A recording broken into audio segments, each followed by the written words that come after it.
The desert night swallowed sound the way it always had, complete absolute. But not tonight. Tonight the silence shattered under the thunder of 298 Harley-Davidson engines, rolling down Route 66 like an iron river, their headlights cutting through the Arizona darkness, like searchlights hunting for something lost. At the head of this steel parade rode a man who had no business being there. Garrett Ironside Dalton, 67 years old, leather jacket hanging loose on shoulders that had once been broader, stronger. His hands gripped the handlebars with the kind of certainty that comes only from a lifetime of holding on when letting go would have been easier. The bike beneath him was a 1997 Heritage Softail. Not the newest, not the fastest, but it was his, had been his for 25 years. The same bike he'd ridden on the night everything changed. The same bike that had carried him away from death and towards something he'd almost forgotten how to recognize: hope. Behind him, 297 other machines roared in formation.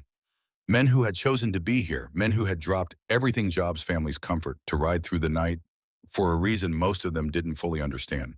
They only knew that when Garrett Dalton called, you answered. And when Garrett Dalton didn't call, but the brotherhood heard he needed you anyway, you came twice as fast. The town of Redemption Creek appeared on the horizon like a postcard from America's forgotten places. Population 3,000, 2 stoplights, 1 main street. The kind of town where everyone knew your name and half your business, whether you wanted them to or not. A place where time moved slower, where handshakes still meant something, where the diner served coffee in mugs that had been chipped and repaired more times than anyone could count. But tonight, Redemption Creek would remember this moment for the rest of its existence. The convoy slowed as they entered town, engines dropping to a predatory idle. Windows lit up along Main Street, curtains pulled back. Faces appeared in doorways, some curious, some frightened, all transfixed by the sight of nearly 300 motorcycles rolling through their streets like a mechanized army on a mission. At the end of Hickory Lane stood a house that had seen better days. Wooden frame, paint-peeling porch sagging under the weight of decades. The kind of house that held memories in its walls the way a grave holds bones. Sacred, permanent, unmovable. On that porch stood a woman who looked like she'd been carved from the same wood as the house itself. Margaret Callahan, 88 years old, white hair pulled back in a bun that had probably looked the same for 40 years. Hands that trembled not from fear, but from the simple reality of having lived long enough to see everything twice. She stood behind the screen door, one hand on the frame, watching the river of headlights approach. Her face showed no surprise, no relief, just a quiet kind of resignation that comes when you've been waiting for something so long you'd almost convinced yourself it would never arrive. In front of her house stood a man who didn't belong there. 40-ish, expensive suit that looked out of place in this neighborhood, hair slicked back with too much product, the kind of smile that never reached the eyes. He held a clipboard like it was a weapon, pointing it at Maggie's front door with the casual authority of someone who'd never been told no and meant it. Mrs. Callahan, he was saying, his voice carrying that particular tone of false patience that barely concealed contempt. This is your final notice. You have 24 hours to vacate the premises, or we will proceed with, he never finished the sentence. The first motorcycle rolled to a stop 15 feet from Maggie's front gate, then another, then another, then 100 more filling the street, the yards, the empty lots, engines cutting off one by one until the night filled with a different kind of silence. The kind that comes right before lightning strikes. Garrett Dalton climbed off his bike with the careful movements of a man who'd learned to conserve energy, who'd learned that every movement cost something now, and the bill was coming due faster than he'd like. He walked forward. Not fast, not slow, just steady, the way a man walks when he's done running from anything. The man with the clipboard turned, his expression shifting from annoyance to confusion to something that might have been fear. Behind Garrett, 297 bikers stood in silence, waiting, watching. I think Garrett said, his voice quiet but carrying across the sudden stillness like a stone dropped in still water. The lady said she needs more time. The clipboard man's mouth opened, closed, opened again. Who the hell are you? Garrett didn't answer immediately. He looked past the man, past the porch to where Maggie stood behind the screen door. Their eyes met. Recognition flared in her face like a match struck in darkness. Garrett, her voice cracked on his name. Garrett Dalton. He nodded once. Yes, ma'am, I came back, like I promised. The clipboard man looked between them, trying to understand what was happening, why the script had suddenly changed. Look, I don't know what this is, but this property is scheduled for Leave. The word came from behind Garrett, a massive man with arms like tree trunks and a beard that could hide small animals. Boone Mackenzie, who'd ridden 800 miles in 18 hours to be here. Now, the clipboard man looked at the sea of leather and chrome and weathered faces. Men who'd seen things he couldn't imagine. Men who'd survived things he'd never have to. Men who'd made a decision about which side of this line they stood on, and nothing would move them.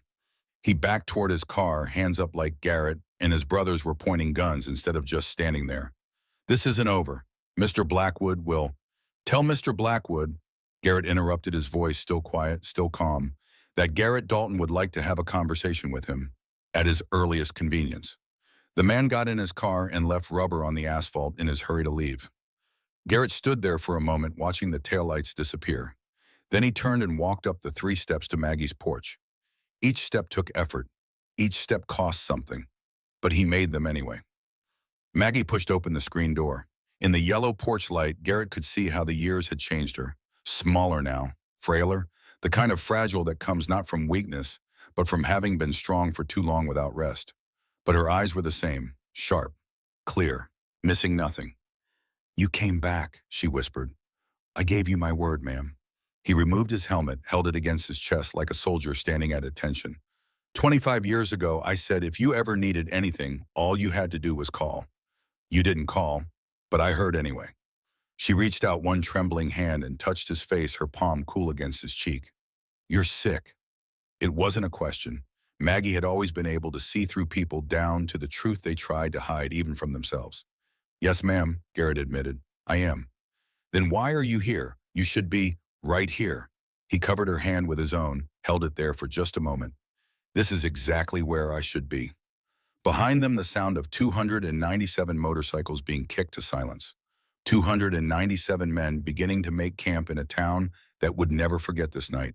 297 reasons why some debts could never be paid, only honored. But we're getting ahead of ourselves. To understand why nearly 300 men rode through the night for one elderly woman they'd never met, why Garrett Dalton would spend his last strength on a fight that wasn't his to win, you have to go back. Back to another night, another winter, another version of Garrett who didn't know yet that sometimes the people you save end up saving you right back. 48 hours earlier, Garrett's world had been much smaller and infinitely lonelier. 48 hours earlier, the garage smelled like motor oil and yesterday's coffee. Garrett sat on a rolling stool, an envelope in his hands, staring at words that refused to make sense no matter how many times he read them. Stage 4 adenocarcinoma, metastatic, limited treatment options available. Life expectancy without intervention 3 to 6 months. With aggressive treatment, possibly 12 to 18 months, though quality of life would be significantly impacted. The paper trembled slightly, not from fear. Garrett had stopped being afraid of death somewhere around his 3rd tour, his 2nd firefight, his first time holding a dying friend's hand and lying about how it was going to be okay. The trembling was from something else, relief maybe, or just the body's way of acknowledging what the mind had known for months. The pain in his chest, the cough that wouldn't quit, the way breathing had become something to think about instead of something that just happened. He set the letter down on his workbench next to a carburetor he'd been rebuilding for a kid who couldn't afford a real mechanic. The kid would have to find someone else now. There were things Garrett wouldn't finish, projects left undone, promises that would expire with him. The thought didn't bother him as much as it should have. Garrett had lived 67 years. 30 of them borrowed time he never should have had in the first place. When your entire platoon dies in the desert and you walk away without a scratch, you spend the rest of your life waiting for the universe to correct its accounting error, waiting for the bill to come due. Looked like it finally had. He stood, walked to the small office area he'd set up in the corner of the garage. On the wall hung a photograph faded, colors washed out by time and sunlight.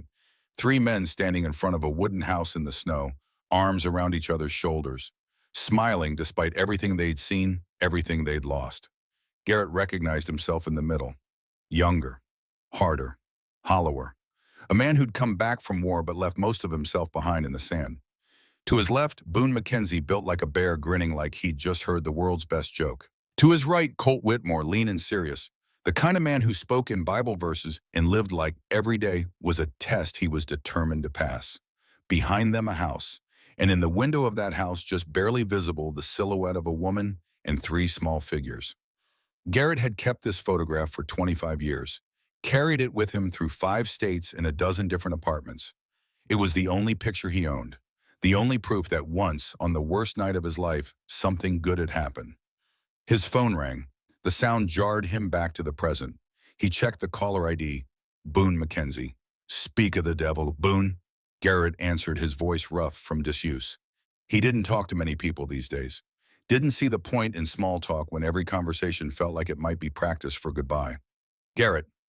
Boone's voice was gravel and whiskey aged by hard living and harder choices. You sitting down? I'm always sitting down these days. What's going on? A pause long enough to matter, long enough for Garrett to know this wasn't a social call. You remember Maggie Callahan? The name hit Garrett like a physical thing. He actually took a step back, one hand reaching for the workbench to steady himself. Of course I remember, he said quietly. Why? She's in trouble. Bad trouble. Some real estate developer named Sterling Blackwood is trying to force her out of her house. Legal pressure, financial pressure, every kind of pressure. She's got 48 hours before they evict her. Garrett closed his eyes, saw Maggie's face the way it had been 25 years ago. Older than him even then, but strong. Certain. The kind of woman who opened her door to 3 dangerous-looking strangers on the worst night of the year and didn't hesitate, didn't question, didn't judge.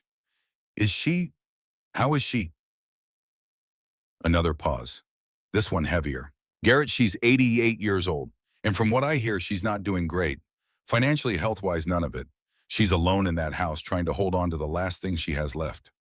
Garrett opened his eyes, looked at the photograph on the wall, at the 3 men who'd been saved by a woman who had no reason to save them, except that it was the right thing to do, at the house that had been shelter and sanctuary when they'd needed it most.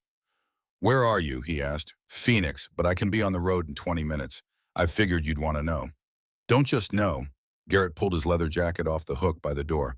I'm going. Question is whether you're coming with me. He could hear Boone's grin through the phone. Brother, I was packed before I called you. Just wanted to make sure you were still the man I thought you were. I'm a dead man walking, Boone. But I've got 3 to 6 months left, and I'll be damned if I waste them sitting in this garage waiting for the end. That's what I figured. Colt's already on his way from New Mexico. Called him right before I called you. We meet at the usual spot. Yeah, sunrise tomorrow. Garrett looked at the photograph one more time.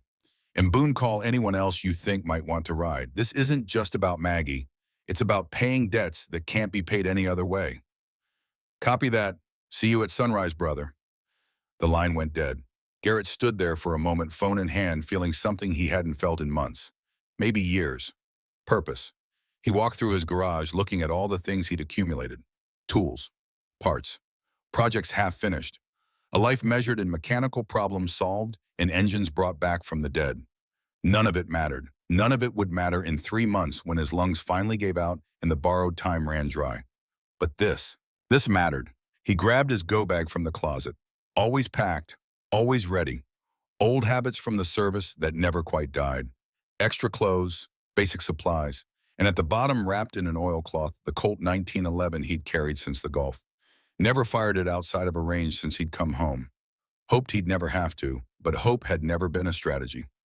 Garrett locked up the garage, left a note for the kid about the carburetor, told him where to find someone who could finish the job, climbed onto his Harley and felt the familiar weight settle around him like an old coat that still fit despite everything. The engine turned over on the first try. Always did. He'd maintained this bike the way some men maintain their marriages, with patience, attention, and the understanding that neglect would cost you everything when you needed it most. As he rolled out of the garage and onto the empty street, Garrett thought about that night 25 years ago. The night he'd planned to die. The night Maggie Callahan had opened her door and, without knowing it, given him a reason to live. The desert stars were just starting to come out, same as they had been that Christmas Eve in 1997. Same sky, same stars. Different man looking up at them. Or maybe not so different. Maybe that version of Garrett, the one who'd survived when he shouldn't have, who'd been looking for a way out but found a way forward instead, maybe that version had been waiting all this time for the chance to pay back what could never be repaid. The road stretched ahead, empty and dark and full of promise. Behind him, his garage stood silent, his life's work, his solitary existence, everything he'd built in the years since the war. He didn't look back. Christmas Eve, 1997. The cold was the kind that killed, not quickly, not dramatically. Just slowly, steadily, the way hypothermia works when you're too tired to shiver anymore, and sleep starts to seem like a reasonable option. Garrett Dalton was 42 years old and he'd come to the desert to die. Not in the way people usually meant when they said someone came to die. Not seeking, not rushing, just allowing. His hands were numb on the handlebars of his Harley. His breath came in white clouds that disappeared into the darkness. The temperature had dropped to -15 and the wind cut through his leather like it wasn't even there.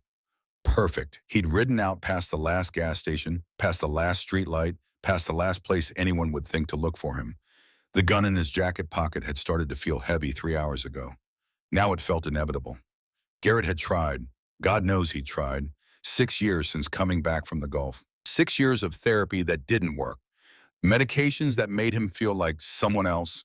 Jobs that couldn't hold his attention because nothing civilian mattered the way things had mattered when life and death hung on every decision.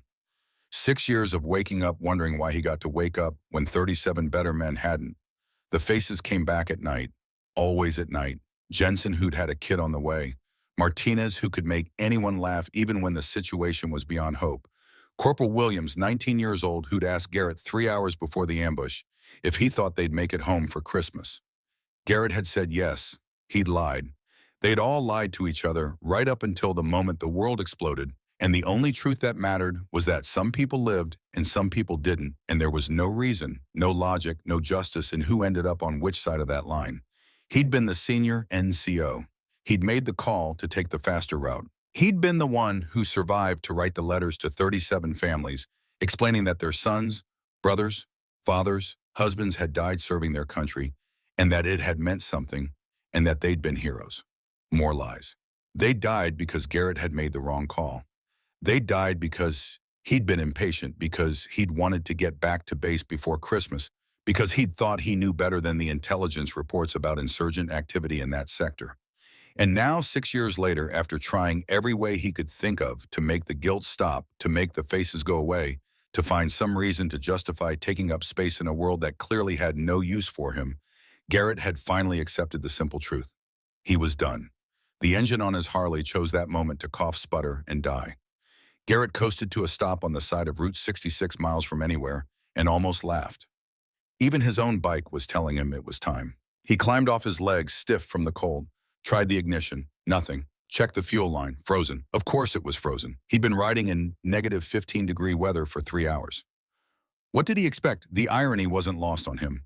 He'd come out here to end it on his own terms, and now he was going to freeze to death on the side of the road like some unlucky traveler in a cautionary tale. Maybe that was fitting. He sat down with his back against the bike, pulled his jacket tighter, even though it wouldn't help, and watched his breath form clouds in front of his face. Each exhale a little smaller than the last. Each inhale a little harder. This was it then, not the dramatic end he'd sometimes imagined. Just quiet, slow, the desert taking back what the war had failed to claim. He closed his eyes and then heard the sound of engines approaching. 2 motorcycles appeared out of the darkness like mechanical angels. They slowed when they saw Garrett pulled up alongside him. 2 men climbed off their faces hidden by helmets and winter gear. "Jesus Christ," one of them said, pulling off his helmet. Boone McKenzie, though Garrett didn't know his name yet. Big man, good face, the kind of guy you'd want next to you in a fight. "Brother, what are you doing out here?" Garrett didn't answer immediately. What could he say? "I came here to die, but my bike broke down." The second man removed his helmet, thinner, harder, eyes that had seen things. Colt Whitmore. "We need to get him warm. Now, hypothermia is already setting in." "I'm fine," Garrett managed through numb lips. "The hell you are." Boone grabbed Garrett's arm, pulled him to his feet with the kind of strength that didn't ask permission. "There's a town about 10 miles back. We passed it. We're taking you there. Don't need help." Once Colt got in Garrett's face close enough that Garrett could see the scars on his cheek, the hardness in his expression. "Listen to me, brother. I don't know what you're doing out here. I don't know what you're running from. But you're not dying on this road tonight. Not on my watch. You understand?"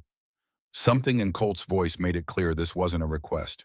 These 2 strangers had decided Garrett was worth saving, and they were going to save him whether he wanted it or not. They tied Garrett's bike to the back of Boone's and made Garrett ride behind Colt, holding on while they headed back towards civilization. Garrett didn't have the strength to argue.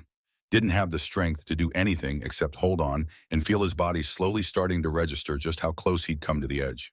The town appeared like a mirage. Small, quiet. Christmas lights strung on houses that looked like they'd been standing since before the interstate was built. Everything closed for the holiday. Everything dark except for the occasional lit window showing families inside safe and warm and together. They knocked on 7 doors, 7 different houses, asked if there was somewhere 3 stranded bikers could wait out the night, get warm, maybe use a phone. 7 doors shut in their faces. Polite but firm. It's Christmas Eve. We don't know you. We can't help. Sorry. Garrett felt each rejection like a confirmation of what he'd already known. The world didn't have room for men like him, men who'd broken something inside themselves and couldn't figure out how to fix it. The 8th house was at the end of a street that dead-ended into desert. Small, wooden, paint peeling, porch sagging, the kind of house that had given up trying to impress anyone and just focused on staying standing one more day. Boone knocked, waited, knocked again. The door opened. An older woman stood there, backlit by the warm glow of a single lamp. Late 60s, maybe early 70s. White hair in a practical bun, worn dress, hands that showed a lifetime of work, but her eyes sharp, clear, missing nothing. She looked at the 3 men on her porch, took in their leather jackets, their long hair, their road-worn faces, the kind of men respectable people crossed the street to avoid. "Help you?" she asked, her voice carrying the accent of someone who'd lived in the Southwest their whole life. "Ma'am," Colt said, removing his helmet and holding it like he was in church. "We're sorry to bother you on Christmas Eve. Our friend's bike broke down about 10 miles out. We're just looking for somewhere warm to wait until morning. Maybe use a phone to call for a tow." The woman studied them. Garrett could see her making calculations, assessing risk. They were strangers. They were bikers. It was late. She was alone. Every rational reason to say no. She stepped back and opened the door wider. "Come in," she said simply. "It's too cold to be outside."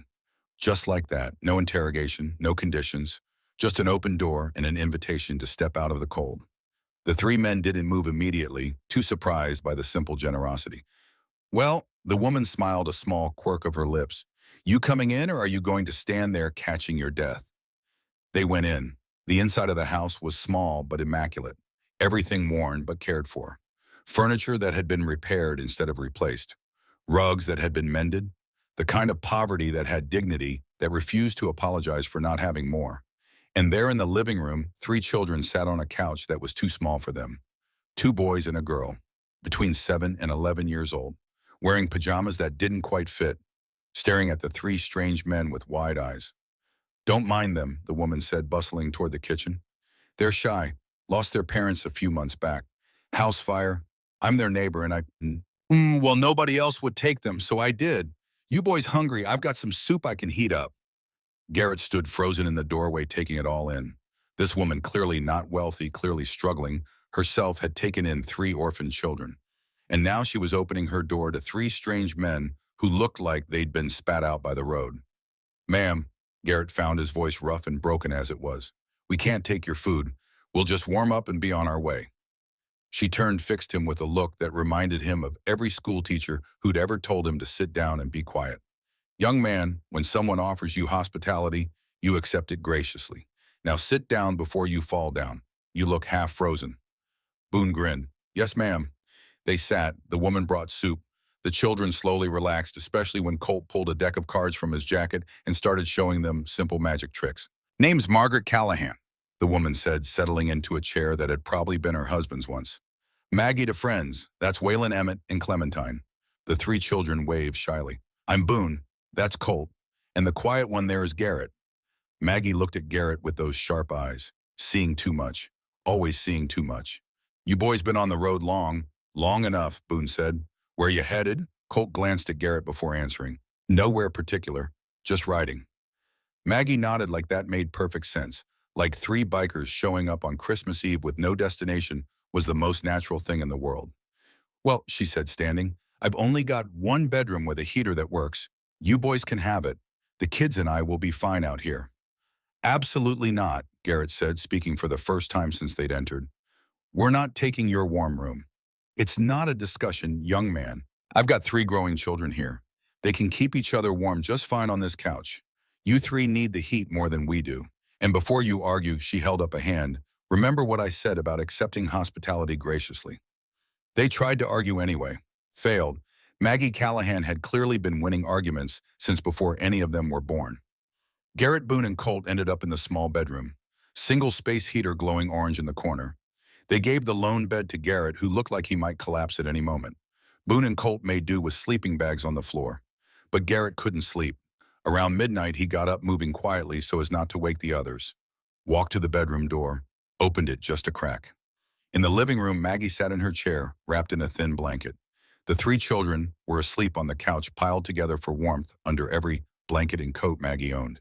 And Maggie was singing, softly, carefully. An old lullaby Garrett's mother used to sing to him, "You are my sunshine." Her voice was quiet pitched, just loud enough for the children to hear in their sleep. A promise that they weren't alone, that someone was watching over them. That morning would come and they would be okay. As Garrett watched, the oldest boy, Waylon, stirred, opened his eyes. "Grandma Maggie," his voice was small, scared. "Are you cold?" Maggie smiled, reached over to smooth his hair. "I'm just fine, sweetheart. You go back to sleep." "Why are you nice to us?" Waylon asked. "Nobody else wanted us. Why did you—" Maggie was quiet for a long moment. When she spoke, her voice carried the weight of truth that children could somehow always recognize. "Because I know what it's like to be alone, Waylon. I lost my husband last year. I know what it feels like when the world gets dark and quiet and you're not sure if morning's ever going to come. And I decided that if I couldn't make my own world brighter, I could at least make sure you kids didn't have to feel that darkness. You're not alone, baby. Not as long as I'm breathing." Waylon closed his eyes. "Okay, Grandma Maggie, I love you." "I love you too, sweetheart." Garrett closed the door, walked back to the bed, sat down on the edge, and put his face in his hands.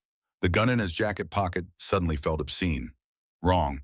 An insult to everything he'd just witnessed. This woman, struggling, grieving, barely making it herself, had opened her door to strangers. Had taken in children no one else wanted. Had given away her only warm room on the coldest night of the year and sat in the freezing living room singing lullabies to make sure three orphaned kids knew they were loved. And what had Garrett done? He'd come out to the desert to throw away the life she was fighting so hard to preserve in these children. He'd been ready to waste what she would give anything to give these kids time, presence, someone to count on. Shame hit him like a physical blow. He thought about the 37 men who died in the desert. Thought about how every one of them would have done anything for just one more day, one more hour, one more chance to hold their kids or call their other parents or just watch the sun come up. And here Garrett was healthy enough to ride a motorcycle hundreds of miles, strong enough to survive what had killed so many, alive enough to make a difference in the world if he'd just pull his head out of his ass and see that being alive wasn't about deserving it. It was about what you did with it. He pulled the gun from his jacket, held it in his hands, felt its weight. Then he wrapped it in a shirt and shoved it to the bottom of his pack, buried under everything else. When morning came, Garrett was the first one awake. He dug into his saddlebag and pulled out everything of value he owned. $5,000 in cash. His emergency fund. The money he'd been saving for a funeral he'd thought would be coming much sooner. He left it on the kitchen table, weighted down by the salt shaker, with a note written on the back of a receipt. "Mrs. Callahan, thank you for saving my life. This isn't payment. You can't pay for what you did. This is just me trying to make sure those kids have the Christmas they deserve. And maybe fixing that heater. You and those children are the best thing I've seen in 6 years. Don't ever think the world doesn't need you. Garrett Dalton, U.S. Army, retired. Hells Angels, MC." He left his phone number at the bottom. Thought about crossing it out. Left it anyway. The three bikers left at sunrise after Maggie made them breakfast she couldn't afford and insisted they take coffee for the road. She stood on her porch waving goodbye, three sleepy children peering around her legs, all of them bundled in blankets against the cold. Garrett looked back once, saw Maggie watching them go, saw her wave. He waved back, and then he rode away from that house with something he hadn't carried in 6 years. A reason to wake up tomorrow, a reason to keep trying, a reason to believe that maybe, just maybe, being the one who survived meant he had a responsibility to do something with all this borrowed time. 25 years later, riding through the Arizona night toward that same house, toward that same woman who'd saved his life without ever knowing it. Garrett thought about that morning, thought about how one act of kindness had changed everything. Thought about how now it was his turn to be the one who opened the door. His turn to say, "Come in," when the world was saying, "Stay out." His turn to prove that what Maggie had given him hadn't been wasted. Behind him, 297 engines roared. Ahead of him, a woman who'd saved his life stood on her porch watching the impossible sight of an army arriving to save hers. And Garrett Dalton, 67 years old, 3 months left to live, felt more alive than he had in decades. This was what he'd been saved for. This was why he'd walked away from that desert all those years ago. This was the debt that could never be repaid, only honored. And honor it he would, until his last breath. The road stretched ahead, and Garrett rode toward redemption, not his own, but the kind that comes when you realize saving someone else might be the only way to save yourself. The story was just beginning, and this time Garrett wasn't running toward death. He was riding toward purpose, toward family, toward home. The sun rose over Redemption Creek the way it had for 100 years, indifferent to the change that had arrived in the night. But the town woke to a sight it would talk about for generations. 298 motorcycles lined every street within 3 blocks of Maggie Callahan's house. Organized, orderly.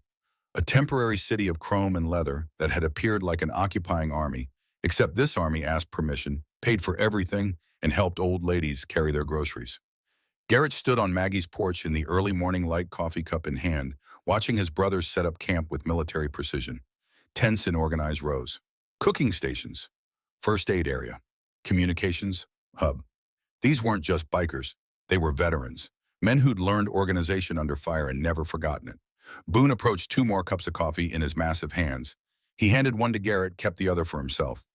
Media's starting to show up, Boone said, nodding toward a news van parking at the end of the block. Local station out of Phoenix. Probably won't be the last. Garrett sipped his coffee. Tasted like Maggie had made it, which meant it was strong enough to strip paint and sweet enough to qualify as dessert. Let them come. We're not hiding. Nope, Boone grinned to him. We're giving them the best damn story they'll cover all year. 300 bikers show up to protect elderly widow from predatory developer. Hell, they'll probably give us our own Hallmark movie. Despite everything, Garrett smiled. We're a little rough for Hallmark. Speak for yourself. I'm delightful. The screen door opened behind them. Maggie emerged, moving with the careful steps of someone whose bones remembered every year they'd carried her. She'd changed into a fresh dress, hair pinned up the same way it probably had been for 50 years. You boys planning to stand on my porch all day, or are you going to come inside and have a proper breakfast? Ma'am, you don't need to cook for us, Garrett protested. We've got supplies we can. Garrett Dalton, I've been cooking breakfast in this house since before you were born. I'm not about to stop now just because I've got an army in my front yard. Now get inside before the eggs get cold. Garrett and Boone exchanged looks. When Maggie Callahan gave an order, you followed it. Some things never changed. Inside the house smelled like bacon and fresh coffee, and something baking in the oven. The kitchen was small, barely room for 2 people, but Maggie moved through it with the efficiency of someone who'd learned to make do with less and still produce miracles. 3 place settings at the table. Garrett sat where Maggie pointed, noticed the chair was positioned, so he had a clear view of both the front and back doors. Old habits. She'd been married to a soldier once. She understood. Where's Colt? Maggie asked, setting down a plate of eggs and bacon that could feed a small battalion. Organizing the perimeter, Boone said. Man takes security seriously. Always did. Maggie poured coffee, her hands steadier this morning than they'd been last night. Having purpose did that to people. Gave them something to be strong for. I remember he used to check all the locks on my doors before you boys left. Made sure the windows were secure. Good man. Yes, ma'am. They're all good men. Maggie sat down with her own modest plate, bowed her head briefly, lips moving in silent prayer. Garrett and Boone waited respectfully, neither man particularly religious, but both understanding that some rituals demanded reverence. So, Maggie said, looking up at Garrett with those eyes that still saw too much. You want to tell me what's really going on? Why you're here? And don't say it's just to help an old woman keep her house. Garrett set down his fork. Outside, he could hear the sound of his brothers moving around, setting up, preparing for whatever came next. 297 men who dropped everything to be here. I'm dying, he said simply. No point in dancing around it. Maggie deserved the truth. Lung cancer. 3 to 6 months, they tell me. Maybe less given how I'm feeling lately. Maggie's expression didn't change. She reached across the table, put her hand over his. Her skin was paper thin, marked with age spots and the scars of a life spent working. But her grip was firm. I'm sorry, son. Don't be. I've lived longer than I had any right to, longer than better men got to. He turned his hand over, held hers gently. But when Boone called and told me you were in trouble, it was the first time in months I felt like I had a reason to get up in the morning. So if anything, I should thank you again. What do you mean again? Ma'am, that night 25 years ago, I didn't come to your door looking for shelter from the cold. I came to this desert to die. I had a gun in my pocket and a plan to make sure I didn't see another sunrise. But then you opened that door. You let three dangerous-looking strangers into your home. You gave us your only warm room, and you sat in that freezing living room singing to three kids who'd lost everything, making sure they knew they weren't alone. Garrett's voice roughened. You saved my life that night, Mrs. Callahan. Not just from the cold, from myself, from giving up. You showed me what strength looks like, what grace looks like, what it means to keep going even when you've got every reason to quit.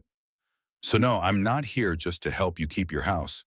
I'm here because you gave me 25 years I wouldn't have had. And if I've only got a few months left, I'm damn well going to spend them making sure you get to stay in the home you fought so hard to keep. Maggie's eyes were wet. She squeezed his hand once hard, then let go and dabbed at her face with her napkin. You always were dramatic, she said, but her voice was gentle. Sitting out there on Christmas Eve like some tragic hero. I just did what any decent person would do. But most people didn't, Boone interjected quietly. We knocked on 7 doors before yours, ma'am. 7 people who had every reason to help and didn't. You were the 8th, the only one who said yes. Then they should be ashamed of themselves. Maggie started clearing plates even though no one was done eating. Movement for the sake of movement. You don't turn away people in need. I don't care what they look like or what you think they might be. You help. That's what being human means. The front door opened. Colt entered, removing his riding gloves with the methodical precision he brought to everything. He saw Maggie and his face softened in a way it rarely did for anyone else. Mrs. Callahan. He crossed to her, bent down, and kissed her cheek with a formality that belonged to another era. You're looking well? You're a terrible liar, Colt Whitmore, but I appreciate the effort. Sit down, I'll get you a plate. Already ate, ma'am, but thank you. Colt turned to Garrett. We need to talk, outside. Garrett followed Colt onto the porch. Boone came too. The 3 of them stood in a line looking out at the organized chaos of their temporary encampment. Blackwood's people are watching, Colt said without preamble. 3 cars parked in strategic positions around the perimeter. They're taking photos documenting everything. My guess is they're looking for any excuse to call in law enforcement claim we're violating some ordinance. We're not, Boone said. I checked. We've got permits for the camping. We're on public land or property where we've secured permission. We're not blocking roads, not creating public hazards. Everything's by the book. Doesn't mean they won't try to twist it. Colt pulled out his phone, showed them a photo he'd taken. A man in an expensive suit standing beside a black Mercedes telephoto camera lens pointed at Maggie's house. That's not just surveillance, that's preparation for a legal battle. Garrett studied the photo. The man was probably mid-40s, too well-dressed for this neighborhood, too comfortable in his expensive car. The kind of man who'd never known what it meant to go without, to struggle to fight for every inch of ground. Sterling Blackwood himself, Garrett asked. No, just one of his people. But Blackwood knows we're here. Question is, what's he going to do about it? The answer came faster than expected. A convoy of police cars rolled down Main Street, lights flashing but no sirens. 6 vehicles, enough to make a statement without starting a panic. They stopped at the perimeter of the encampment, and officers emerged with the careful posture of men who weren't sure if this was a routine call or something that could go sideways fast. The lead officer was in his 50s, thick around the middle, with the weathered face of someone who'd spent decades mediating small-town disputes. His nameplate read, Sheriff Morrison. No relation to Garrett, just unfortunate coincidence. He approached the porch where Garrett, Boone, and Colt stood. His hand rested on his belt, close to his weapon, but not threatening. Professional. Wary. I'm Sheriff Earl Morrison, and he said, which one of you is in charge here? We don't really work that way, Sheriff, Garrett said, but I'm the one who called everyone here. Name's Garrett Dalton. Mr. Dalton. The sheriff's eyes flicked over the 3 men, taking in the leather, the tattoos, the bearing of men who'd seen combat. I'm going to need you to explain what's going on here. I got a call from Sterling Blackwood's attorney saying there's an armed militia occupying private property. We're not armed, Garrett said calmly. We're not on private property. And we're definitely not a militia. We're just citizens exercising our right to peaceful assembly. Is there a law we're breaking? Sheriff Morrison shifted his weight. I'm going to need to verify that you've got proper permits for this kind of gathering. Of course. Boone pulled a folder from inside his jacket, handed it over. Camping permits, assembly permits, property owner permissions from everyone who's letting us park on their land, fire safety compliance, health department notifications. We've dotted every I and crossed every T, Sheriff. We're not here to cause trouble. The sheriff flipped through the documents, his expression growing more puzzled with each page. This is thorough. We've done this before, Colt said. Most of us are veterans. We know how to follow regulations. Veterans? Morrison's demeanor shifted slightly, the wariness receding a fraction. What branch? Army mostly, Garrett said. Some Marines, few Navy. We're Hell's Angels, Sheriff, but we're also Americans who served our country. We're not here to intimidate anyone. We're here to support Mrs. Callahan. On cue, Maggie pushed through the screen door carrying a tray with coffee cups and what looked like fresh-baked muffins. She'd clearly been listening to the entire conversation. Earl Morrison, is that you harassing my guests? She set the tray down on the porch railing with more force than necessary. I've known you since you were in diapers. Your mother and I were in the same church group for 30 years. Now you're going to stand there and tell me who I can and can't have on my property. The sheriff actually blushed. Mrs. Callahan, I'm not harassing anyone. I'm just doing my job. We got a complaint about Sterling Blackwood being upset that someone's finally standing up to him. Maggie crossed her arms. That man has been terrorizing me for months, Earl. Threatening letters, middle-of-the-night phone calls, having his people bang on my door at all hours. Where were you when I needed the police? Morrison had the grace to look uncomfortable. Ma'am, those complaints were investigated. Investigated and dismissed, you mean, because Sterling Blackwood's family has money and connections, and I'm just an old woman nobody cares about. Maggie's voice hardened. These men showed up when nobody else would. They're not breaking any laws. They're just making sure I'm safe. If that's a crime, then maybe this town has bigger problems than I thought. A deputy approached from one of the other cars, younger, late 20s, the kind of earnest face that still believed in justice and fairness. His nameplate read Harding. Sheriff, Deputy Harding said quietly, I've walked the perimeter. Everything's in order. They're not blocking roads, not creating hazards.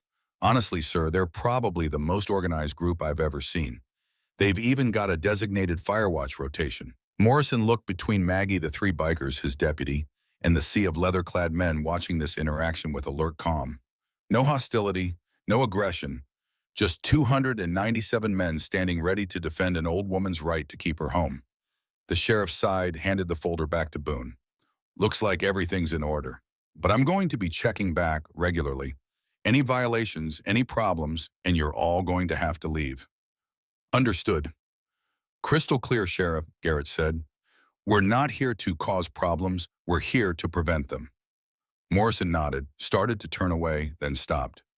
Mrs. Callahan, if you need anything, you call the station. Okay. I will, Earl, thank you. The police cars pulled away, and Garrett watched them go with a mix of relief and concern. They'd passed the first test. But Sterling Blackwood wouldn't stop just because the police hadn't found a reason to shut them down. This was just the beginning. As if summoned by the thought, a sleek black Mercedes pulled up across the street from Maggie's house.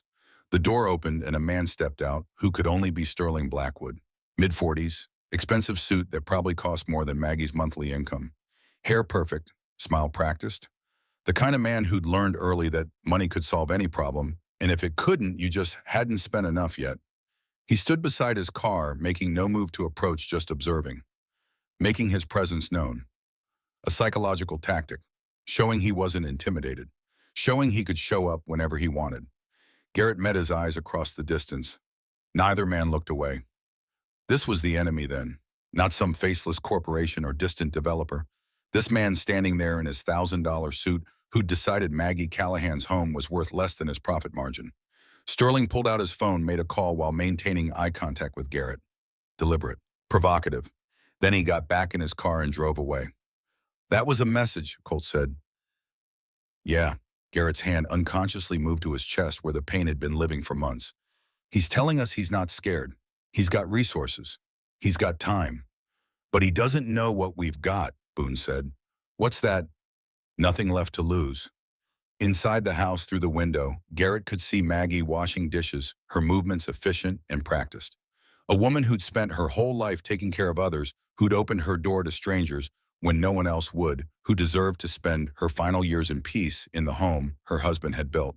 Garrett thought about the gun he'd carried to the desert 25 years ago. Thought about how close he'd come to pulling that trigger.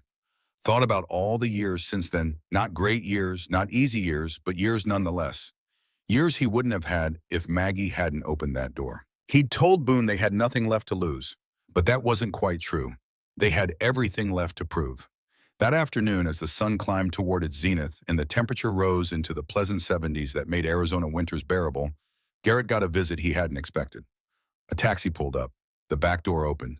3 people emerged. Garrett recognized them instantly, even though they had been children the last time he'd seen them. Waylon Emmett and Clementine Hartley. The 3 orphans Maggie had taken in all those years ago. They were adults now. Waylon had to be 36, maybe 37.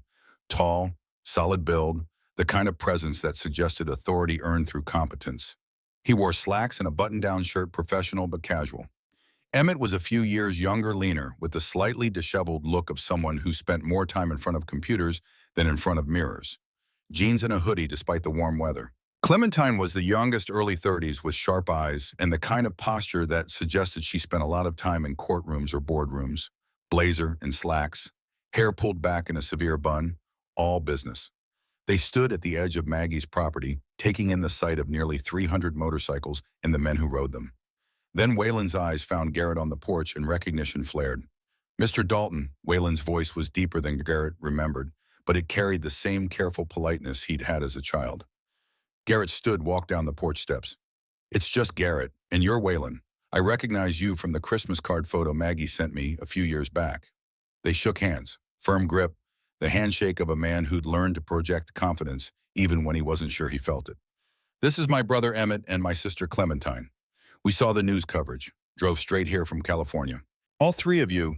We dropped everything, Clementine said. Her voice was crisp, professional, but underneath Garrett could hear the worry. Someone's trying to take Grandma Maggie's house. That's not happening.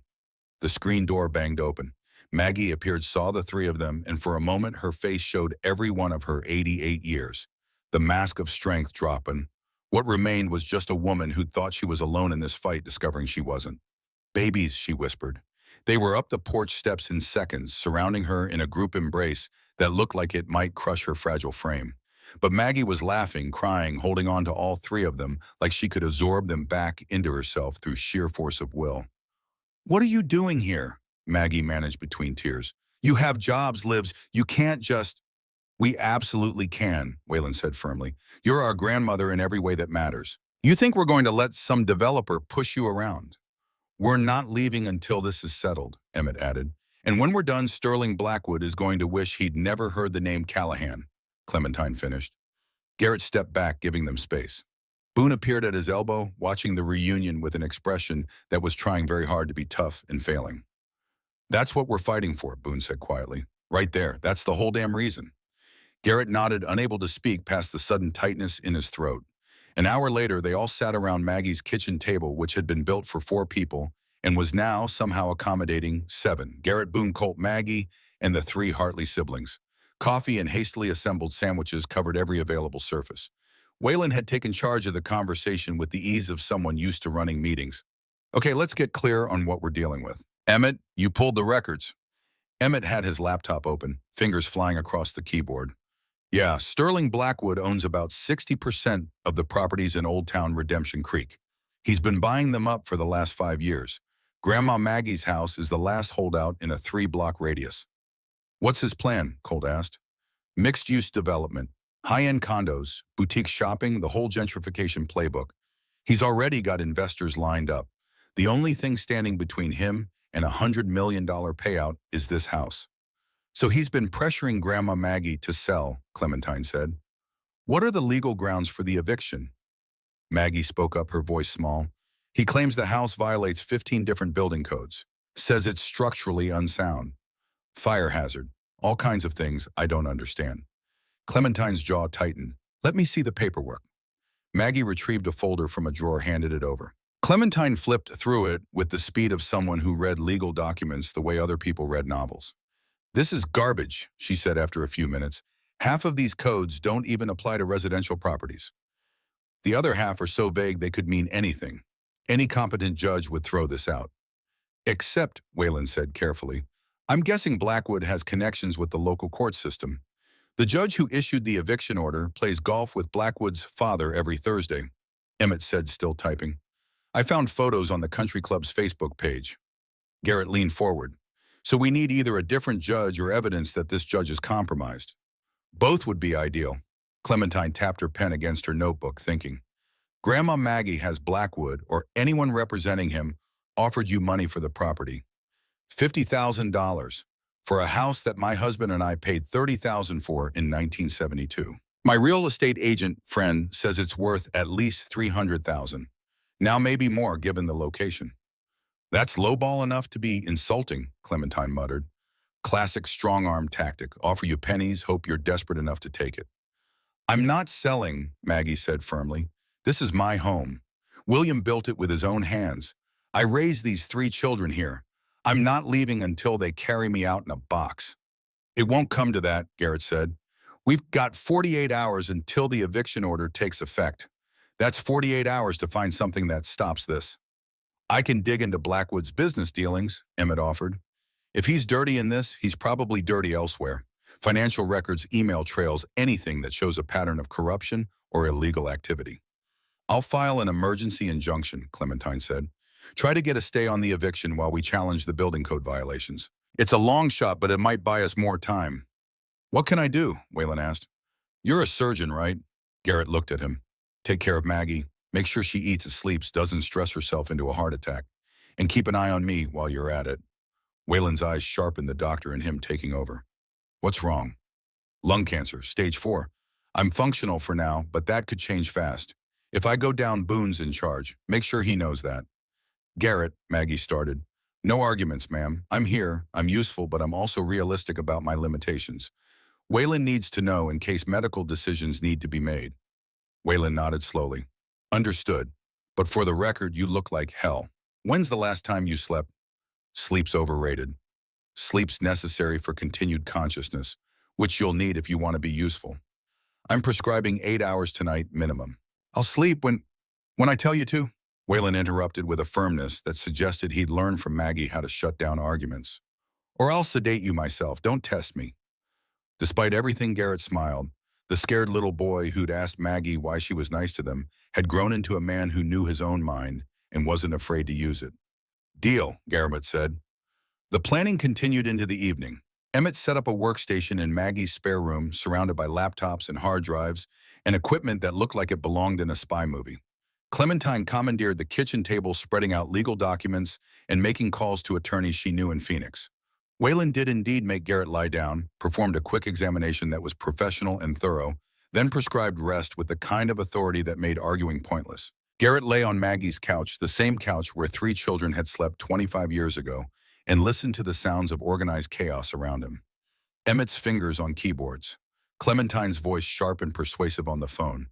Maggie in the kitchen cooking for an army because that's what she did when stressed. Outside through the window, he could see Boone and Colt organizing watch rotations. 297 men settling in for a siege that might last days or weeks. All of this for one old woman who'd opened her door to strangers. All of this because sometimes the debts that matter most can't be measured in money. Garrett closed his eyes just for a moment, just to rest them. When he opened them again, it was dark outside and someone had covered him with a blanket. The house was quiet except for the soft sound of typing from the spare room. He checked his watch. He'd been asleep for 6 hours. Garrett sat up slowly, his body protesting. The pain in his chest was worse, a constant pressure that made breathing feel like work. He'd been pushing too hard, he knew that. But what choice did he have? This was the last thing he'd ever do that mattered. He wasn't going to half-ass it just because his body was falling apart. He found Emmett still awake, eyes bloodshot, surrounded by energy drink cans and the glow of multiple monitors. Please tell me you found something, Garrett said. Emmett looked up, a smile spreading across his exhausted face. Oh, I found something. I found a whole lot of somethings. Question is, are you ready to hear just how deep this rabbit hole goes? Garrett pulled up a chair. Hit me. Sterling Blackwood isn't just a developer trying to make a profit. He's specifically targeting this neighborhood for a very particular reason. Emmett pulled up a document on one screen. His father was Duncan Blackwood. sheriff of this county from 1985 to 1998. The name hit Garrett like a punch. Duncan Blackwood. You know him? Yeah. Garrett's voice was flat. He tried to arrest me and my brothers on Christmas morning, 1997. Claimed we'd broken into Maggie's house. She told him we'd been invited, that we'd helped her. He tried to push it anyway, said we were clearly up to no good. Maggie threatened to call the state police and report him for harassment. He backed off, but you could tell he wasn't happy about it. Well, it gets better. Emmett clicked to another file. Duncan Blackwood was forced to resign in 1998. Corruption charges, bribery, witness tampering. The whole investigation started because someone filed a formal complaint with the state attorney general. Want to guess who filed it? Garrett already knew. Maggie. Bingo, she filed a complaint saying Sheriff Blackwood had harassed her and her guests and that she believed he was using his position to intimidate people who didn't fit his idea of acceptable citizens. The state investigated, found a whole lot more than just harassment. Duncan Blackwood spent 2 years in federal prison. The pieces were falling into place. So Sterling blames Maggie for his father's downfall. Not just blames, this is personal revenge dressed up as business development. He's not just trying to buy her house. He's trying to destroy everything she has as payback for what she did to his father. Can we prove that? Emmett's smile widened. That's where it gets interesting. I hacked into Sterling's email server. Before you ask, yes, it was technically illegal, so any evidence I found wouldn't be admissible in court. But it can point us toward what to look for through legal channels. And Sterling Blackwood has been obsessed with Maggie for years. Email after email about her. Plans to make her life difficult. Coordinating with the judge to ensure the eviction went through. But there's something else. Something bigger. Emmett pulled up another document. This one was older, dated December 1997. I found email archives from Duncan Blackwood's old accounts. They were never properly deleted, just sitting on a backup server. And in those archives, I found exchanges between Duncan and Sterling from back when Sterling was in college. Emmett opened an email, turned the screen so Garrett could read it. The email was from Duncan to Sterling, dated December 27, 1997. The problem with the Hartley house has been handled. The fire investigation will conclude it was an electrical fault. No one will look deeper. The evidence of what Hartley found dies with him. Clean slate. Garrett read it twice, his blood running cold. The Hartley house. That's Waylon Emmett and Clementine's parents. Daniel and Rebecca Hartley. They died in a house fire in September 1997, 3 months before we met Maggie. This email is saying the fire wasn't an accident. That's exactly what it's saying. Emmett's face was grim. Daniel Hartley worked as an engineer at Blackwood Construction, Duncan Blackwood's side business. I found employment records, and I found something else. He pulled up more documents, financial records, audit trails. Daniel Hartley found evidence that Duncan Blackwood was embezzling from the construction company, $2 million over 5 years. He reported it to the company board. A week later, his house burned down with him and his wife inside. The 3 kids only survived because they were sleeping over at their grandmother's house that night. Garrett felt sick. Sterling knew about this. Sterling helped cover it up. He was 21 years old, home from college for Christmas break. And according to these emails, he's the one who started the fire. The room spun. Garrett gripped the edge of the desk, fighting nausea. Waylon Emmett and Clementine's parents hadn't died in an accident. They'd been murdered by the same family that was now trying to destroy Maggie. Does Maggie know? Garrett asked. About the murder, no. The fire was ruled accidental. The embezzlement investigation died with Daniel Hartley. No one ever connected the dots. We need to tell Waylon and his siblings. That's not my call to make, Emmett said quietly. They deserve to know. But that kind of information, it changes everything. Their whole lives they've thought their parents died in an accident. Finding out it was murder, that the people responsible are walking free, that might be too much to handle right now. They're adults. They can handle it. Can they? Can they handle finding out the man trying to evict their grandmother is also the man who orphaned them 25 years ago? Emmett closed his laptop. That's a hell of a thing to process while trying to fight a legal battle. Garrett paced the small room. His mind was racing, trying to fit all the pieces together. Sterling Blackwood wasn't just a greedy developer. He was a murderer, or at least an accomplice to murder. And he'd spent 25 years watching Maggie Callahan, the woman who'd taken in the children he'd orphaned, the woman who'd destroyed his father's career living peacefully in her little house. This wasn't about money. This was about revenge. And if Sterling was willing to murder two people to protect his father's secrets, what would he do to 300 bikers who stood between him and his vengeance? The answer was obvious. Anything. Everything, whatever it took. Garrett returned to the living room, looked out the window at the sea of motorcycles and leather-clad men. Warriors, every one of them. Men who'd faced down death and come out the other side. But warriors could die just as easily as anyone else. And Sterling Blackwood had already proven he was willing to kill to get what he wanted. This fight was about to get a whole lot more dangerous than Garrett had anticipated. But there was no backing down now. Not when the truth was finally coming to light. Not when justice was finally within reach. Not when 3 orphaned children might finally learn what really happened to their parents. Garrett pulled out his phone, dialed Boone. "We need to increase security," Garrett said when Boone answered. "Armed watch rotations. No one goes anywhere alone. And we need to assume Sterling Blackwood is capable of violence." "What did you find? The kind of truth that gets people killed." Garrett watched the sunrise beginning to paint the eastern sky.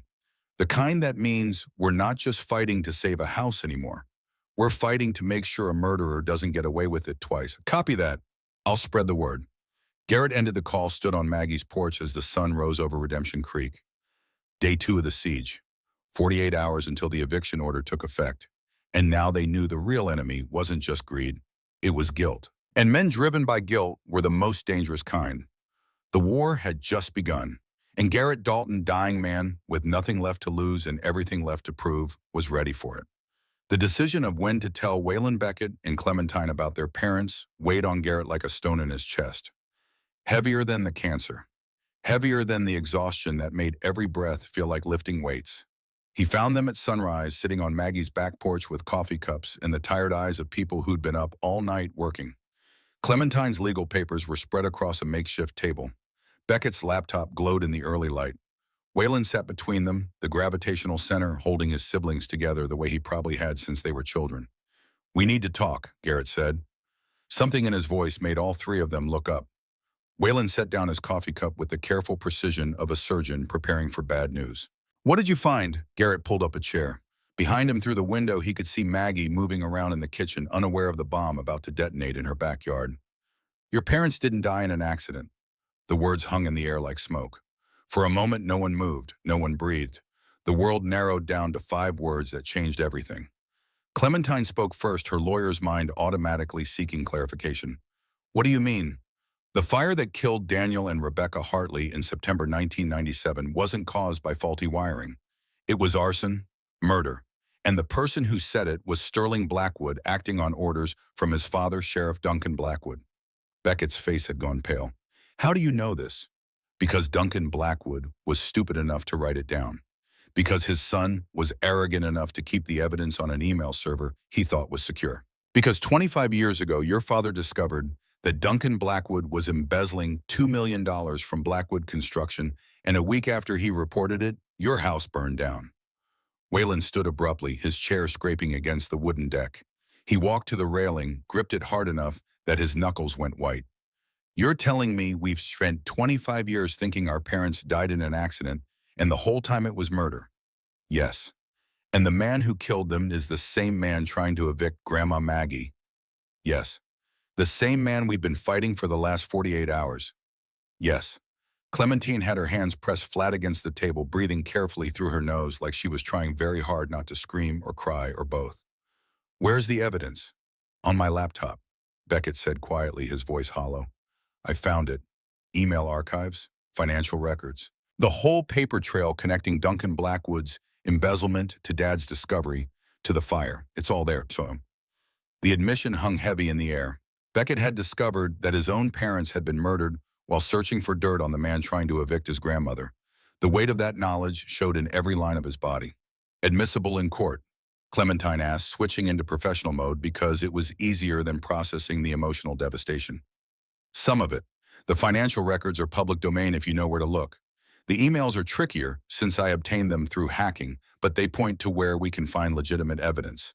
Enough to reopen the investigation at minimum." Waylon turned around and Garrett saw something he recognized. The same expression he'd seen in mirrors for 30 years. The face of a man who'd just learned that the story he'd been telling himself about his life was a lie and the real story was so much worse. "Does Grandma Maggie know?" Waylon asked.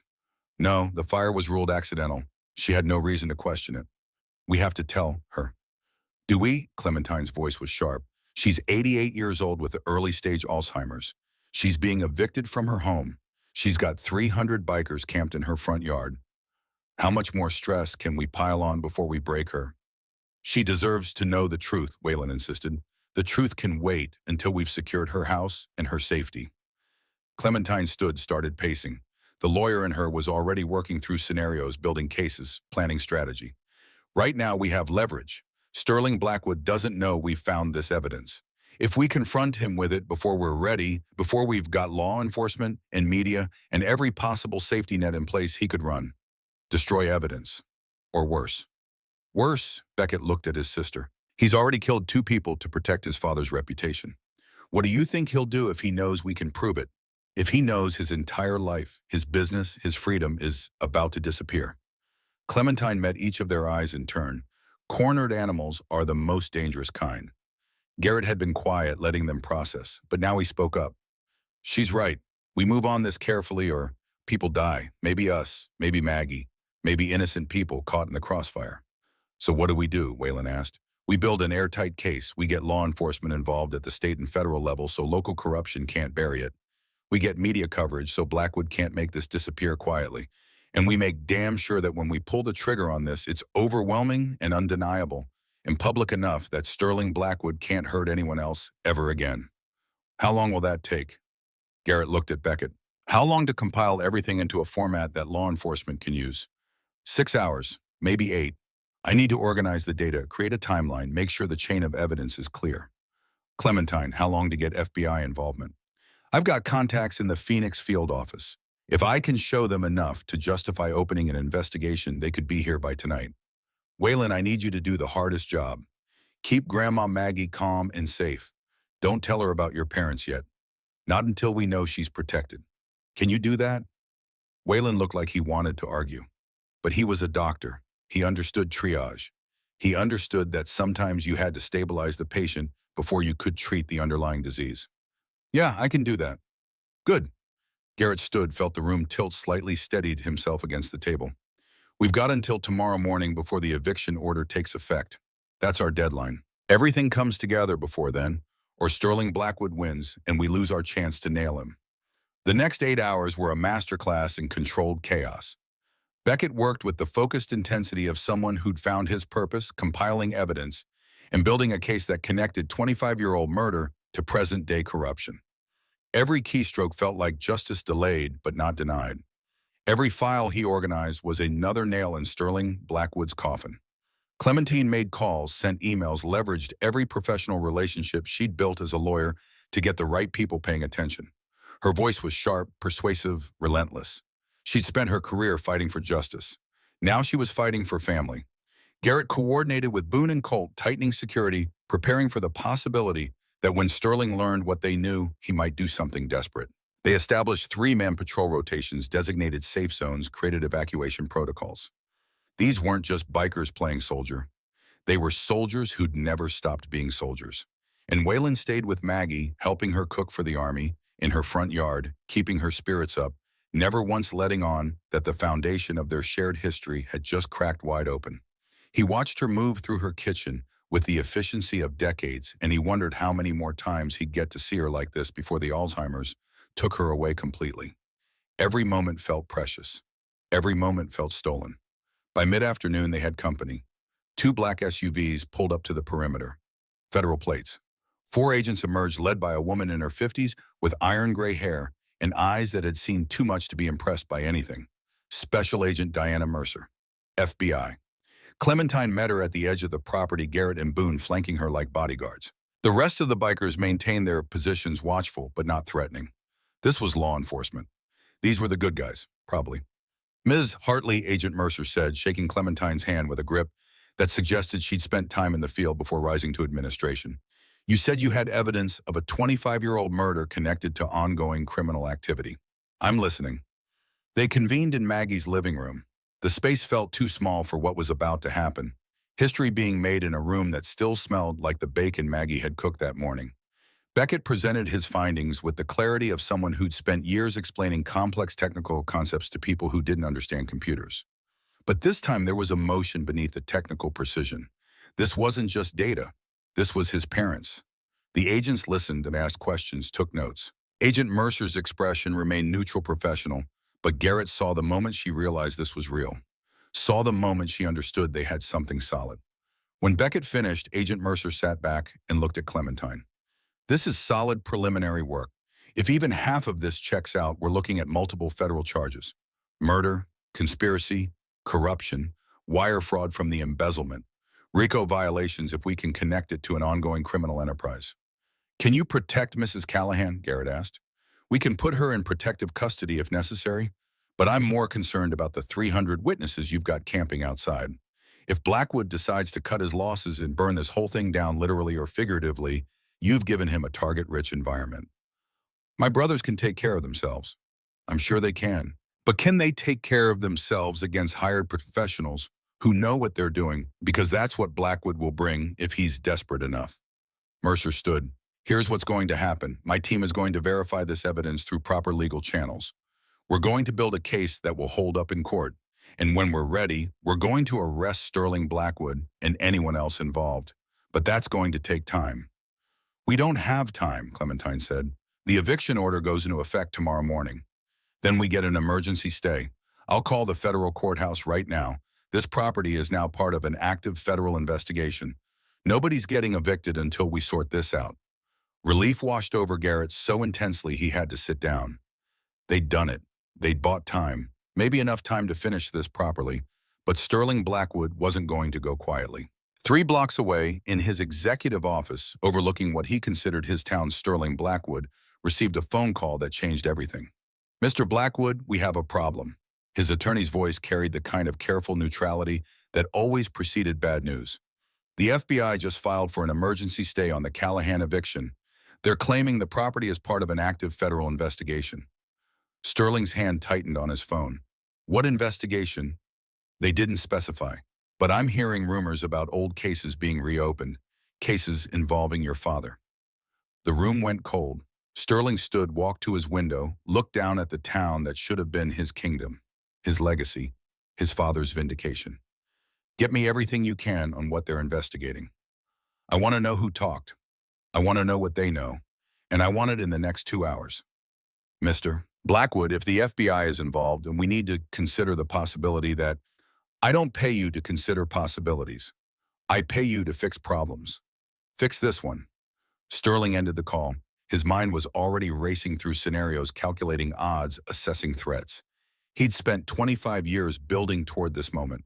25 years planning his revenge on the woman who'd destroyed his father. He wasn't going to let some dying biker and a bunch of orphans take that away from him.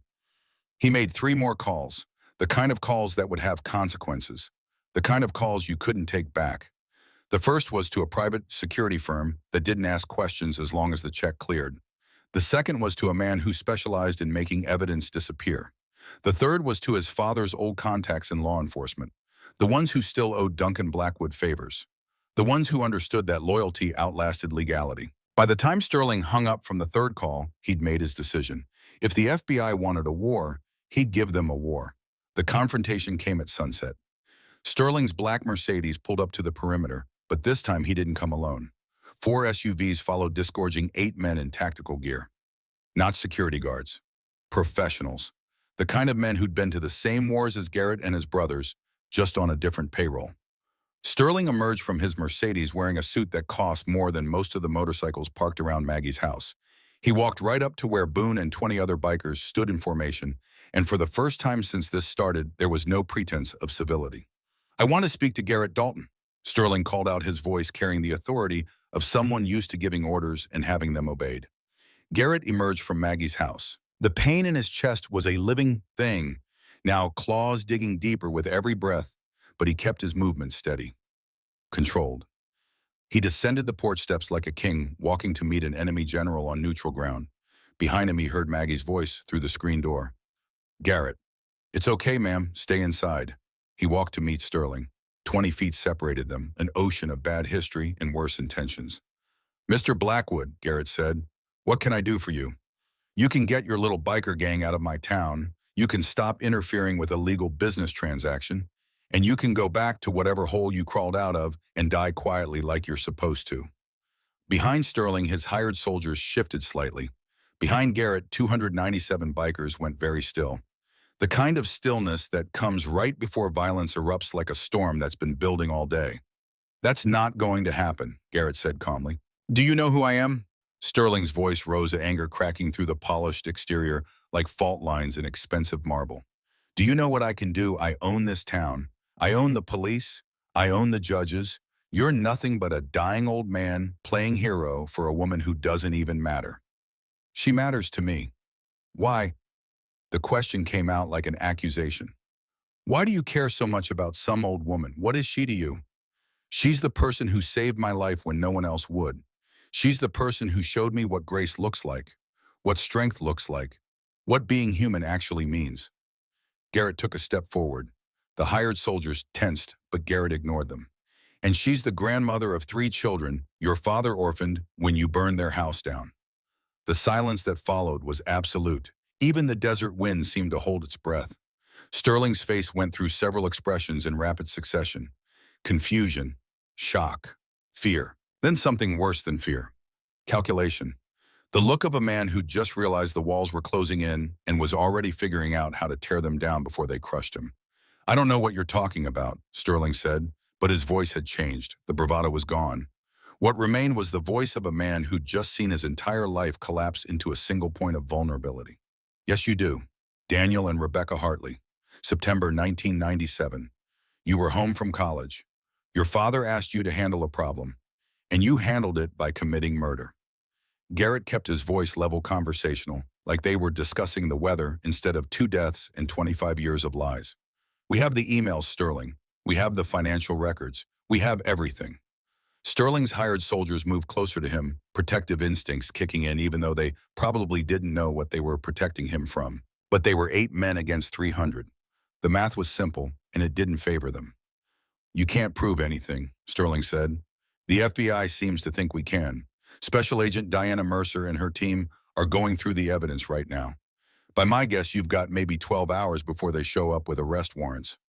Sterling's face had gone pale beneath his expensive tan. You're bluffing. Am I? You want to bet your freedom on that? Your future, your father's legacy. Garrett smiled, and it wasn't a nice smile. It was the smile of a man who'd been to war and learned that sometimes the only way to win was to make the enemy understand they'd already lost. Here's what's going to happen, Sterling. You're going to go home. You're going to call your lawyer a good one, not the hack you've got on retainer. And you're going to prepare for the fact that your life, as you know it, is over. Because justice might be slow, but it's patient. And it's been waiting 25 years for you. Sterling stood there for a long moment, his mind visibly racing through options. Run, fight, destroy evidence, call in favors. Every option led to the same conclusion: he was out of moves. Then his expression hardened into something ugly, something that looked like his father must have looked when he realized Maggie Callahan had destroyed him. You've made a mistake, Sterling said quietly. You've made an enemy you can't afford to have. You think the FBI protects you. You think those badges mean anything. My family has been in this state for 3 generations. We have friends in places you can't imagine. And before this is over, you're going to wish you died in that garage 3 months ago instead of dragging yourself here to play hero. Garrett took another step forward, close enough now that Sterling's soldiers raised their weapons, slightly not pointing them, but making their presence known. I've made lots of enemies over the years, Sterling. Most of them are dead now. The rest wish they were. Garrett's voice dropped to something quieter, more dangerous. Here's the thing about dying men. We're not afraid anymore. We've got nothing to lose and nothing to prove except that we didn't waste the time we were given.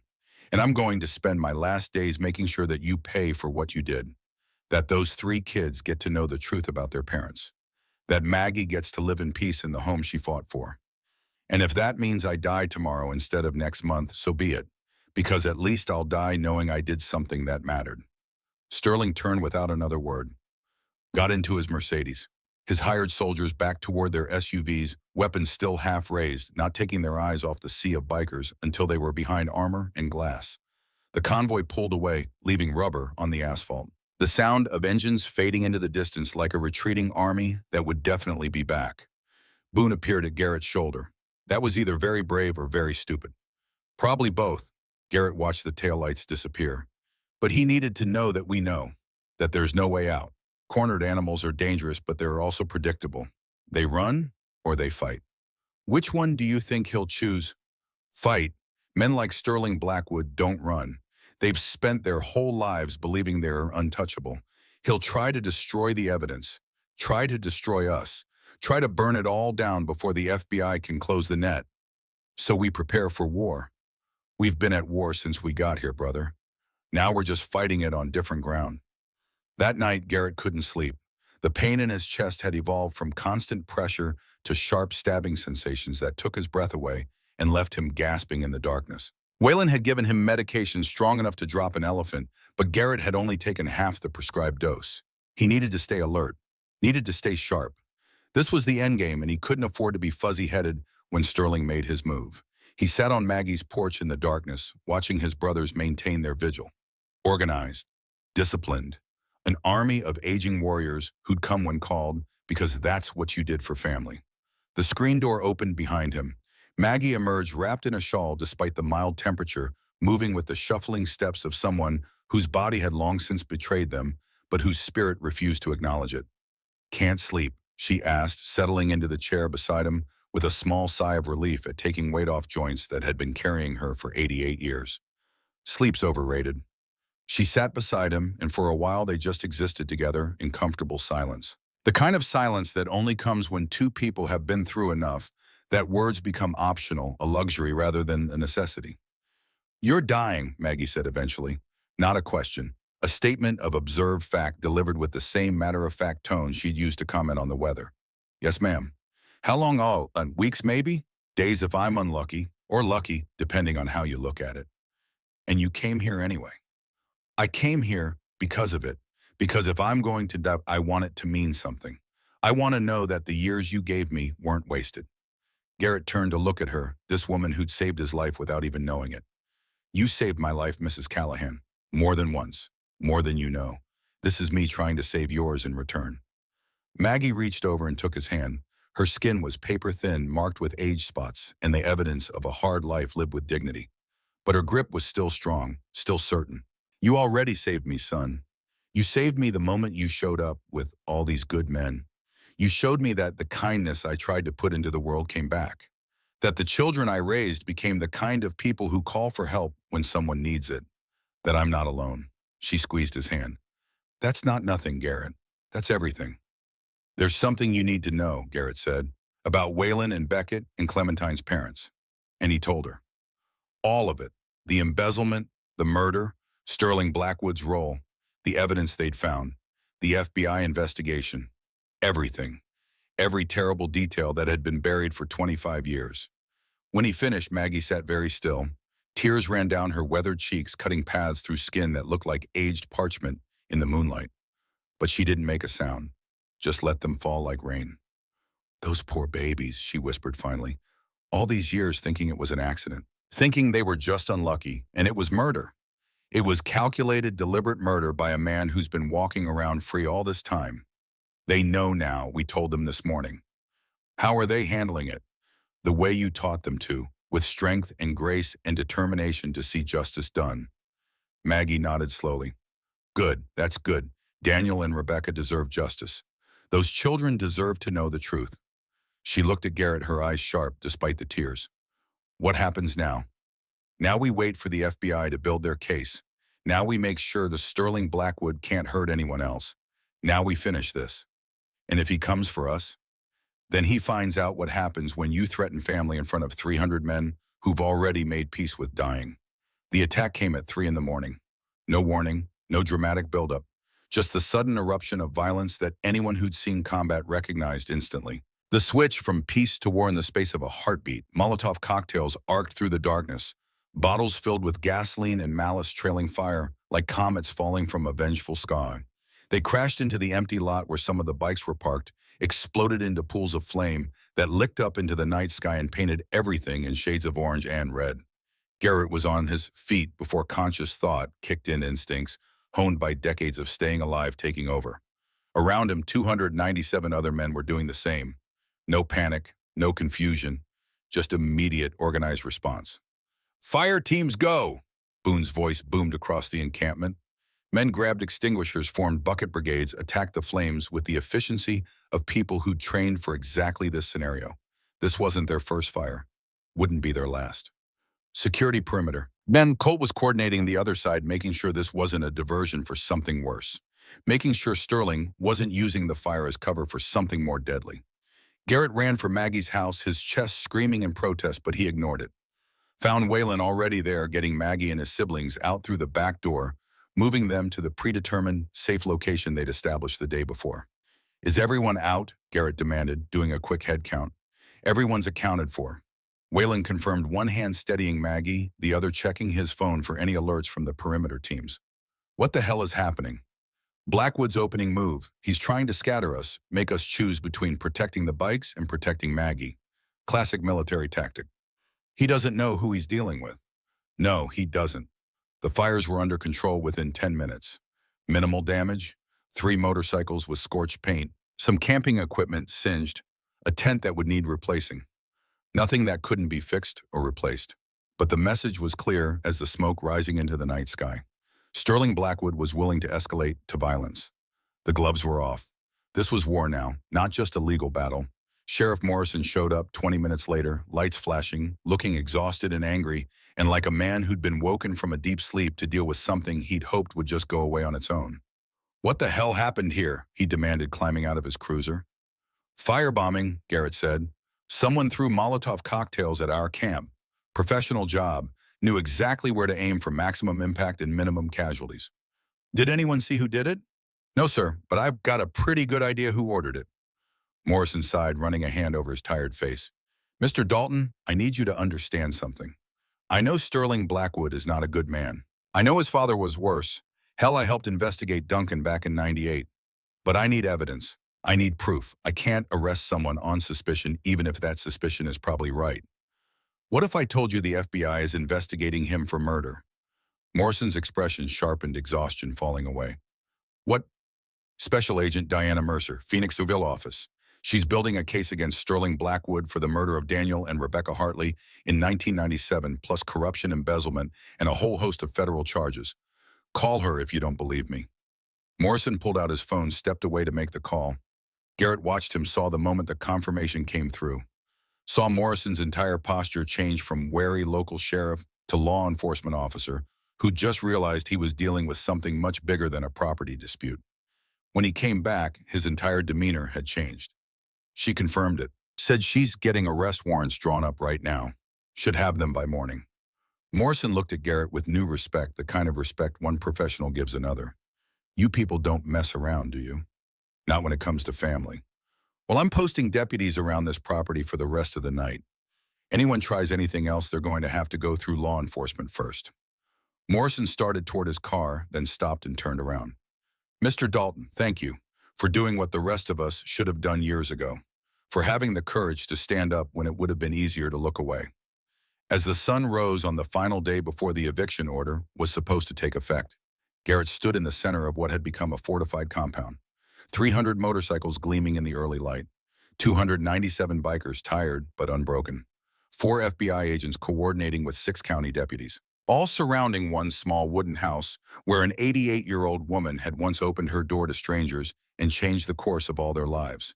Agent Mercer approached, phone in hand, moving with the purposeful stride of someone who'd just gotten very good news. We've got the warrants, she announced. We're moving on Sterling Blackwood's home and office in 1 hour. I need you and your people to stay here and stay safe. The last thing I need is vigilante justice complicating my case. We're not vigilantes, Garrett said. We're just witnesses making sure the truth gets told. See that it stays that way. Mercer started to leave, then paused, studying Garrett with the kind of assessment only another veteran could give. For what it's worth, what you people did here, compiling that evidence, protecting Mrs. Callahan, standing up when no one else would, that's good police work. If you ever want a job with the Bureau, look me up. Garrett laughed, which turned into a coughing fit that brought up blood he tried to hide but couldn't quite manage. When he could breathe again, he said, I appreciate the offer, Agent Mercer, but I think my law enforcement days are behind me, along with most of my other days. Fair enough. She looked at him with something that might have been sympathy but looked more like understanding. How much time do you have left? Enough. Then make it count. Planning on it. The FBI raid on Sterling Blackwood's properties was swift and professional. They found evidence that corroborated everything Beckett had uncovered. Email archives Sterling thought he'd deleted, but had only moved to a server he believed was secure. Financial records hidden in encrypted folders that weren't nearly as encrypted as he thought. A paper trail connecting him to his father's crimes and his own ongoing corruption, all laid out like breadcrumbs leading straight to a prison cell. Sterling Blackwood was arrested at 9:47 a.m., just hours before the eviction order would have taken effect. The timing felt poetic. He was charged with 2 counts of first-degree murder, conspiracy, corruption, embezzlement, wire fraud, and a dozen other federal charges that would ensure he spent the rest of his life in prison. The eviction order was dismissed. The building code violations were thrown out with prejudice. Maggie's house was declared part of a federal crime scene, which meant it was protected until the investigation concluded, which would take months. By the time everything was resolved, Maggie would be long since safe. 3 days later, the 300 bikers prepared to leave. They'd done what they came to do. The fight was won, the enemy defeated, justice served. Time to go home, whatever home meant for men who'd spent their lives on the road. Garrett stood on Maggie's porch watching them pack up with military precision, undoing in hours what they'd built over days, erasing the temporary city like it had never existed. Except it had existed, and Redemption Creek would remember, would tell the story for generations, would point to this moment and say, this is what brotherhood looks like. This is what family means. Waylon Beckett and Clementine stood with him, watching their strange army of saviors who prepared to disappear back into their regular lives. How do we thank them? Waylon asked, his voice thick with emotion. You already did, Garrett said. You gave them a reason to remember why they served, why they sacrificed, why brotherhood matters. That's worth more than money. That's worth more than anything. One by one, the bikers came to say goodbye to Maggie. Each one shook her hand or hugged her gently or just nodded with the kind of respect usually reserved for generals and presidents. She stood there taking it all in this tiny woman who'd become the center of something larger than any of them had anticipated. When Boone's turn came, he knelt down so he was eye level with Maggie, this massive man making himself small in the presence of true greatness. Ma'am, it's been an honor protecting you. The honor was mine, Boone. You and all these men, you reminded an old woman that the world still has heroes in it. Not heroes, just men trying to pay back a debt. Then I'd say the debt is settled, paid in full, with interest. Boone smiled, kissed her hand like a knight from an old story, and stood. He caught Garrett's eye, and something passed between them. Understanding, acceptance. Goodbye. The knowledge that they probably wouldn't see each other again, and that was okay because some friendships are complete in a moment and don't need a lifetime to be whole. Colt was next. He pulled Maggie into a hug that looked like it might break her fragile frame, but was gentle as a whisper, as a prayer. You keep being the light, Mrs. Callahan. World needs it. You too, Colt. Don't forget that. Don't let the darkness win. And then it was just Garrett and Maggie on the porch watching the last of the bikes roll away, their thunder fading into the Arizona distance until all that remained was silence and memory and the knowledge that something important had happened here. You're not going with them, Maggie observed. No, ma'am. Why not? Garrett looked at her, this woman who'd saved his life twice now, without ever asking for anything in return. Because I'm tired, Mrs. Callahan. Because the road doesn't call to me anymore. Because I'd like to spend whatever time I have left somewhere that feels like home. And this feels like home. It's the closest I've ever gotten. Maggie nodded slowly, then took his hand and led him inside.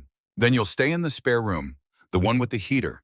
You'll let Waylon take care of you, and you'll let me cook for you until you're sick of my cooking. I could never get sick of your cooking, ma'am. We'll see about that. The next 3 weeks were the quietest Garrett had known in decades. Time stretched and contracted in strange ways the way it does when you're dying. Hours felt like minutes. Minutes felt like hours. Everything was precious and fleeting and eternal all at once. Waylon had taken a leave of absence from the hospital, moved into Maggie's house to provide medical care, and Garrett's condition deteriorated. He was a good doctor, a better man, the kind of person who made you believe the world might turn out okay after all. Beckett and Clementine visited every few days, bringing news of the case against Sterling Blackwood, watching it build into something overwhelming and undeniable. A case so airtight that even Sterling's expensive lawyers couldn't find a crack to exploit. Garrett spent his days on Maggie's porch watching the town go about its business. Neighbors who'd been too scared to help before now stopped by with food and conversation. The local paper ran a story about the widow and the bikers that got picked up nationally. CNN came calling, so did the Today Show. Maggie politely declined them all. "I didn't do this for attention," she said. "I did it because it was right." Donations poured in anyway, more than enough to repair the house and ensure Maggie would be comfortable for whatever time she had left. Enough to set up a scholarship fund in Daniel and Rebecca Hartley's names. Enough to do some good in the world. And every evening, Maggie would sit beside Garrett, and they'd watch the sunset paint the desert sky in colors that reminded him why living was worth the effort, why every breath mattered, why he'd been right to keep going all those years ago when everything in him had wanted to stop. "Do you have regrets?" Maggie asked one evening as the sky turned from gold to purple to deep blue. Garrett considered the question. "A few. I wish I'd come back sooner. I wish I'd told the people I cared about that I cared about them. I wish I'd spent less time running from my past and more time building a future. But, but I'm here now, and that counts for something.